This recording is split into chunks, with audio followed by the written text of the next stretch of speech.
안녕하세요. 겹경사 치르면서 재미난 일이 생겨 이렇게 사연을 보내봅니다. 전 30대 초반의 여성입니다. 제 직업은 치과 코디네이터예요. 치과에서 수납 업무나 진료받기 전에 미리 상담을 하는 업무를 하고 있죠. 이렇게 말하면 의료인도 아닌 사람이 의료인인 척 한다고 조롱하거나 그렇게 일해서 돈이 백은 버냐고 무시하는 분들도 많으신데 병원 코디네이터가 제 천직인지 워낙에 일을 잘해서 기존 봉급의 인센티브를 거의 2배로 받으면서 일을 해요. 게다가 제가 몸담고 있는 치과가 원장님 한 분밖에 안 계시는 전형적인 동네 치과인데 제가 환자분을 세심하게 케어해드린 덕에 홍보가 제대로 돼서 병원을 찾는 환자분들이 확 늘었거든요. 원장님도 그 점을 알고 저를 제대로 대우해 주시는 거죠. 남편도 제가 근무하던 치과에서 만나게 되었습니다. 남편이 검진 때문에 치과를 찾았는데 그때 치아 상태가 좋은 편이 아니었어서 꾸준하게 내원하면서 치료를 받았었거든요. 치과에 들릴 때마다 저를 만나서 치료에 대한 상담과 안내를 받다 보니 알게 모르게 친밀감이 생긴 건지 그 다음부터는 치과에 들릴 때마다 피곤하지 않냐며 카페에서 달달한 음료를 사와서 건네질 않나 나중에는 아예 자기 번호까지 남기고 갔죠. 저도 당시에 만나고 있던 사람이 없었고 그분의 소심하지만 귀여운 표현에 구미가 당겨 사적으로 만남을 시작하게 되었습니다. 얼굴도 훈훈했고 무엇보다도 성격이 제가 꿈에 그리던 이상형에 가까운 성격이라 아이가 생긴 사실을 알자마자 혼인신고를 하게 되었습니다. 위에 결혼을 허락받으려고 노력했다는 것만 봐도 아시겠지만 결혼 과정이 마냥 순탄치만은 않았습니다. 우선 남자친구 쪽 부모님이 아버지가 편모 가정에서 자랐다는 이유로 저를 반대하셨어요. 저희 아버지는 제가 초등학생 때 교통사고로 돌아가셨거든요. 그 후로 어머니가 가장이 되어 일하시고 다행히 외가에서 도움을 줘서 저는 무사히 자랄 수 있었습니다. 그래서 남들은 어떻게 생각할지 몰라도 저 스스로는 아버지가 일찍 돌아가신 사실이 꿀릴 게 없다고 생각했어요. 운이 좋았던 건지 제가 아버지가 안 계시다는 사실을 알고도 주변 친구들은 저를 있는 그대로 받아들여 주었죠. 그런데 어른들 생각은 좀 다르다는 걸 그때 처음 알았어요. 사귀는 동안 아버지가 일찍 돌아가신 사실을 말한 적이 있어서 남자친구도 이미 알고 있었어요. 남자친구는 그동안 힘들었겠다면서 이렇게 멋있게 자라서 자길 만나줘서 고맙다고까지 말하며 저를 위로해 줬어요. 다만 남자친구 쪽 부모님은 아버지도 안 계신데 제대로 된 환경에서 자랐겠냐며 제 직업을 들으시고도 그게 뭐 하는 일인지 제대로 알지 못하는 눈치셨고 그걸로 평생 벌어먹고 살 수나 있겠냐고 반색하시더라고요. 솔직히 편모 가정에서 자란 제가 자기 아들이랑 행복한 가정을 꾸릴지 의심된다면서요. 그 말이 너무 상처로 다가왔어요. 요즘에 이혼하는 부부들도 얼마나 많은데 그러나요? 게다가 저는 아버지가 돌아가셔서 한부모 가정이 된 건데 그분들 말씀만 보면 한부모 가정에서 자란 아이들은 당연히 불행한 결혼 생활을 하게 될 거란 거잖아요. 21세기에 이게 말이나 되나요? 자꾸 직업으로 저를 은근하게 깔보는 것도 그렇고 한부모 가정이라고 색안경 끼고 보는 것 때문에 정말 힘들어서 그냥 이 결혼 엎을까 싶었습니다. 그래도 제가 참을 수 있었던 건 남자친구가 제 버팀목이 되어줘서였어요. 남자친구는 자기 부모님의 무례한 말들을 대신 사과하면서 그래도 결혼을 포기하지는 말아달라고 몇 번이나 간곡하게 부탁했었거든요. 남자친구는 저와의 결혼을 위해서 심지어 최후의 수단으로 부모님과 절연하고 저랑 함께 살려고 하는 것까지 고려했어요. 저도 결혼을 허락받으려는 과정이 너무 고통스러웠던 건지 남자친구 하나만 놓고 보면 정말 사랑했기 때문에 그냥 두 눈 질끈 감고 제가 남자친구 부모님께 납작 엎드렸어요. 제발 허락해달라고요. 저 하나 행복하겠다고 부모님 멀쩡히 살아있는 남자친구 고아 만들기 싫어서 차라리 제가 저 자세로 나가는 게 맞다고 생각했거든요. 물론 제가 저 자세로 나간다고 설득되실 분들은 아니셨어요. 그러던 차에 제게 아이가 찾아왔다는 사실을 알게 되었고 아이가 생긴 마당에 더 이상 결혼을 반대할 수 없어 저희는 혼인신고를 하여 법적으로 부부가 되었죠. 남편에게 말하면 자기가 더 미안해하고 어쩔 줄 몰라 할까봐 아직도 저만의 비밀로 하고 있지만 혼인신고 전에 시부모님께 임신 사실을 알리고 나서 며칠 뒤 저 혼자 시어머니를 뵈었던 적이 있어요. 시어머니는 지금 도저히 안 될 것 같으니까 결혼 노리고 임신 이용하는 거냐고, 이렇게 독하고 영악한 애가 다 있냐며 치가 떨린다는 듯이 그렇게 말씀하셨습니다. 어떻게 결혼 전에 아이가 다 생기냐고도 하시며 역시 아버지 없이 자라서 그런지 조신하지 못하고 함부로 굴려먹는다고까지 하셨죠. 이 말은 지금 곱씹어봐도 어이없어요. 애를 저 혼자 만들 수 있는 것도 아닌데 자기 아들 얘기는 쏙 빼놓고 저만 나무라더라고요. 그래도 그때는 결혼이 너무 절실해서 시어머니께 어떤 비난을 들어도 다 한 귀로 흘려버렸습니다. 신혼생활은 태어날 아기랑 부부가 살기 좋은 투룸짜리 빌라에서 작게 시작했어요. 남편은 평범한 직장인이었고 제가 또래에 비해 수입이 많은 편이긴 해도 쓸데없는 사치를 하는 타입은 아니었기 때문에 나중에 아이 자라면 그때 모아둔 돈으로 이사갈 심산이었죠. 남편도 동의한 부분이었고요. 그런데 그걸 두고도 시어머니는 집안에 남자가 없어서 모아둔 돈이 그렇게 없는 거냐고, 차라리 단독주택이 낫지 무슨 빌라냐 하면서 혀를 끌끌 차셨습니다. 자기 딴에는 귀한 아들이 빌라에서 사는 게 싫었나 봐요. 아무튼 시어머니는 결혼하고 나서도 집안에 남자가 없어서 그렇다는 걸 단골 핑계로 삼으시면서 계속 저를 트집 잡으셨어요. 맞는 핑계나 다름없었습니다. 제가 살림을 못해도 가훈이나 생활 지침을 가르칠 아버지가 없어서 그렇다고 했고, 제가 돈을 벌어서 한우 세트를 사들고 시댁을 찾아가도 아버지 없이 자라서 그런가 실속은 없고 허울만 좋다며 사치가 이렇게 심한데 자기 아들이 벌어다 주는 돈 막 쓰냐고 하셨죠. 저는 어느새 돈 써서 사람 환심 사려는 영악한 며느리가 되어 있었습니다. 시어머니께 흠잡히기 싫어 막달이 될 때까지 병원 나가서 제 힘으로 돈을 벌었었는데 시어머니는 그걸 보고도 독하다면서 질색하시더라고요. 이때쯤 되니까 저도 체념하게 되었어요. 제가 뭘 하든 시어머니는 저를 싫어하는가 보다, 아무리 잘 보이려고 애를 써도 내 입만으로는 안 되는 게 있는가 보다 하고 인정하게 되었습니다. 제가 만약 아이를 걱정해서 직장을 그만두거나 휴직을 했어도 임신이 유세인지 자기 아들 돈을 물쓰듯 쓴다고 꾸짖을 게 뻔했어요. 시간이 지나 저는 아들을 출산하게 되었습니다. 그런데 병원 찾아와서 시어머니 하시는 말씀이 참 가관이었어요. 그래, 딸이면 어쩔 뻔했냐? 어디 내다 버릴 수도 없고. 역시 집안에는 남자가 있어야 돼. 그래야 집안의 대들보 역할을 하지. 안 그러냐, 세아가? 너는 아버지 없이 자랐으니 필요성을 더 잘할 거 아니야. 지금이야 아무 생각 없고 태어난 아들이 너무너무 예쁘지만 솔직히 말하면 출산 전까지 저도 남편도 계속 딸을 원했어요. 출산의 기쁨을 온전히 느끼고 싶어서 남편과 상의 후에 일부러 의사분께 부탁해서 출산 전까지 성별을 모르고 있었는데 낳고 보니 아들이었죠. 그리고 아들을 낳았으면 낳은 건데 또 굳이 제가 아버지 없이 자란 사실을 짚고 넘어가더라고요. 그때는 아이 낳고 힘들고 피곤해서 아무 대꾸도 하지 못했습니다. 출산한 후로는 다시 일하랴 육아하랴 정말 바쁘게 살았습니다. 중간중간 아들을 저희 어머니께 맡기기도 하면서 일과 육아를 병행했죠. 아들이 5살 되던 해 이대로 있다간 식도 못 올리고 아이가 성인까지 되는 건 아닌가 싶었어요. 그제서야 결혼하기엔 사회적으로 눈치가 보이기도 하고 쉼없이 달려온 만큼 저희 부부에게도 이제는 나름 여유라는 것이 생겨서 식을 올린다면 지금뿐이겠다는 생각이 들었습니다. 조금만 더 있으면 아이 유치원도 보내고 학교도 가고 돈 들어갈 일이 이만저만이 아닐 것 같았거든요. 남편도 제 얘기를 듣더니 그게 좋겠다고, 이미 같이 살고 아이까지 있는 마당에 허례허식 같은 건 빼고 각자 가족들이랑 가까운 지인분들 모시고 간단하게 하자고 했죠. 저도 큰 욕심은 없었고 그저 여자로서 단 한 번 웨딩드레스 입어보는 게 소원이었던 거라 좋다고 했어요. 시어머니는 저희 얘기를 전해 듣고는 불이 나게 제게 전화를 거셨습니다. 저희가 예단이나 예물 없이 간소하게 식만 올리려 한다는 걸 듣고는 티나게 언짢아 하시다가 돌연 저보고 입장은 어떻게 할 거냐며 애비도 없는 게 같이 손잡고 입장할 사람은 있냐면서 수화기 너머로 깔깔거리면서 저를 조롱하시더라고요.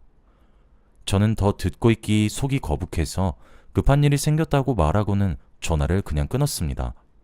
그리고 엄마를 만나러 갔어요. 엄마한테도 응당히 알려야 할 기쁜 소식이라고 생각해서요. 엄마는 제가 아이를 일찍 가진 탓에 식도 못 올리고 고생하는 걸 은근히 안타까워하고 있었거든요.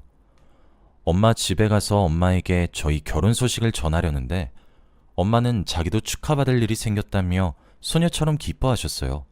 뭔가 싶어서 엄마에게 먼저 말해보라고 했는데 글쎄 엄마가 청혼을 받았다는 거예요. 자다가 봉창 두드리는 소리는 아니었어요.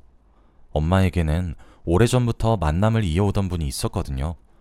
제가 갓 대학에 입학했을 때부터 만나신 분인데 저도 얼굴을 뵌 적이 있었습니다. 굉장히 신사적이고 배려심 넘치는 좋은 분이셨어요.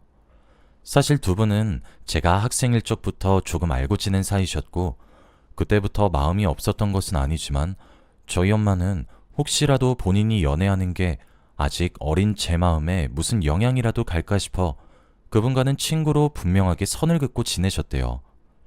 제가 대학에 입학하고 엄마가 그분과의 관계를 조심스럽게 털어놓으셨고 저는 당연히 괜찮다고 나한테 허락받고 말고 할 게 뭐 있냐고 대답해서 두 분은 그때부터 지금까지 만나오고 계셨죠. 저도 내심 두 분이 언젠간 결혼하시지 않을까 생각은 했습니다. 만약 두 분이 결혼하면 제게는 새아버지가 생기는 건데 거부감이 들지는 않냐 해도 글쎄요.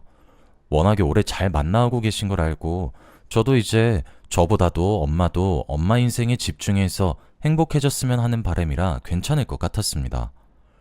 그동안 옆에서 지켜봐온 엄마는 외가의 도움이 있긴 있었어도 홀몸으로 저를 키우시느라 자기 하고 싶은 거 못하시고 하다못해 그 흔한 친구도 못 사귀고 늘 저만 보고 사셨거든요.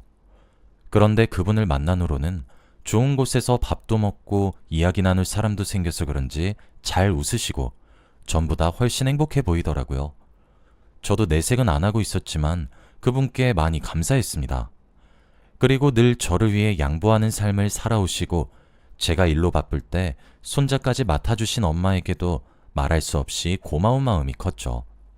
엄마가 아저씨께 청혼받은 이야기를 행복한 얼굴로 하는 걸 그냥 보고만 있으니 원래 하려던 말은 아끼고 딸된 도리로서 제가 양보하는 게 맞겠더라고요.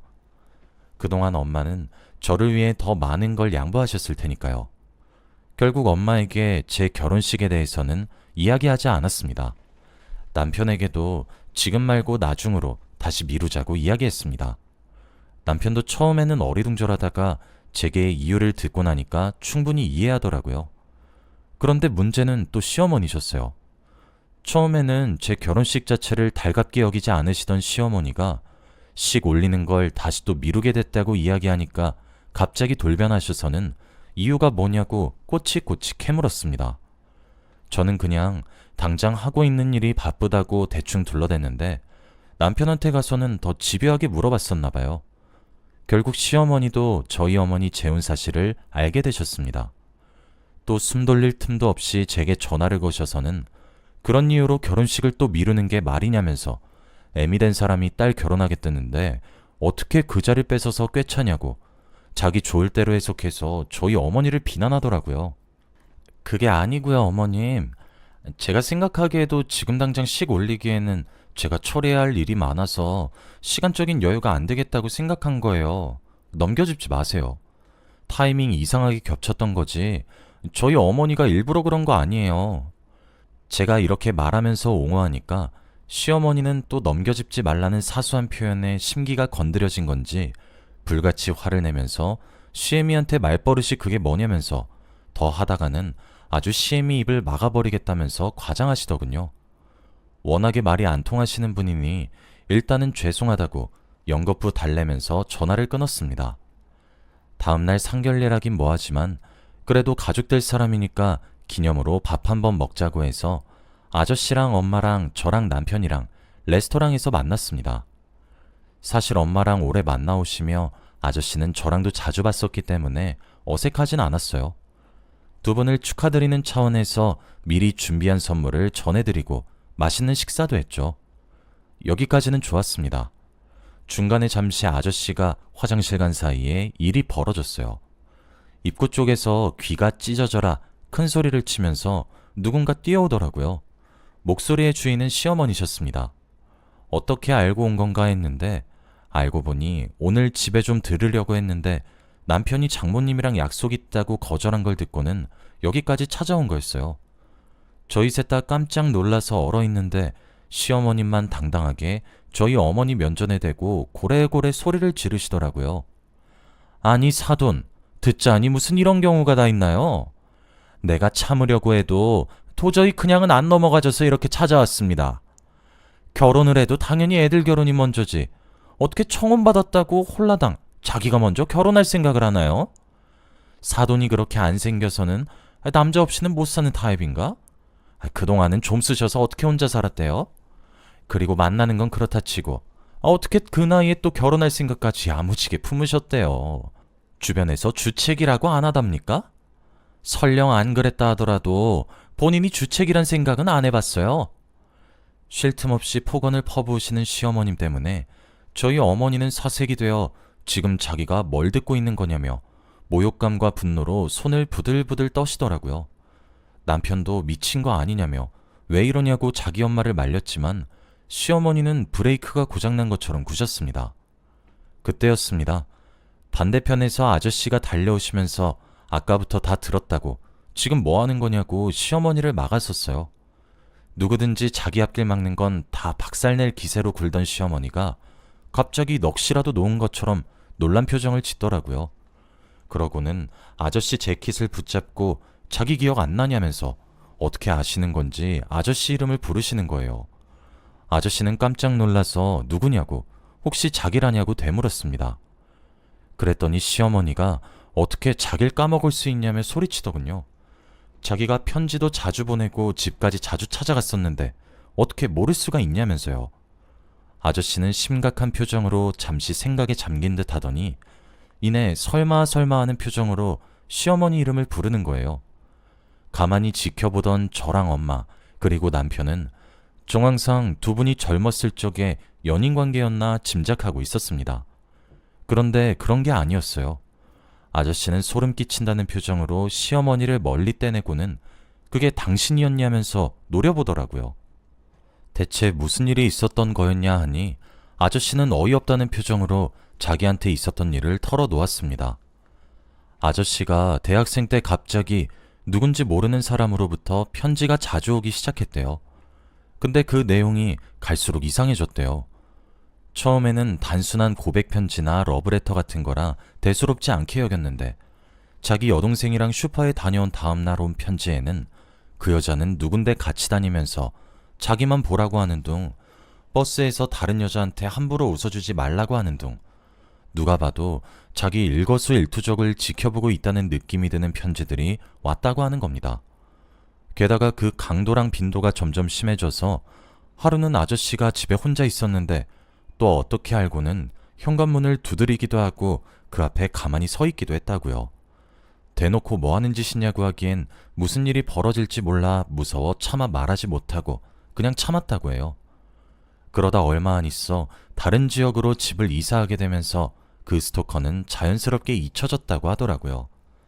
아저씨가 시어머니의 이름을 아는 건 시어머니가 하는 말이 묘하게 이상해 가만 생각해보니 자기가 학생 때 스토킹 당한 일이 생각났고 혹시나 해서 그때 편지에 적혀있던 이름을 말한 거였다고요. 시어머니가 그 스토커였던 거죠. 아저씨가 넌더리 난다는 표정으로 시어머니를 노려보니 시어머니는 그동안 어디 갔었던 거냐며 자기가 찾아다니다 안 돼서 포기하고 다른 사람이랑 결혼했다고 한탄하듯 말하는데 소름이 다 끼쳤습니다. 아저씨는 다가오지 말라고 경고하고 저희 어머니께 다가가 괜찮냐고 물었습니다.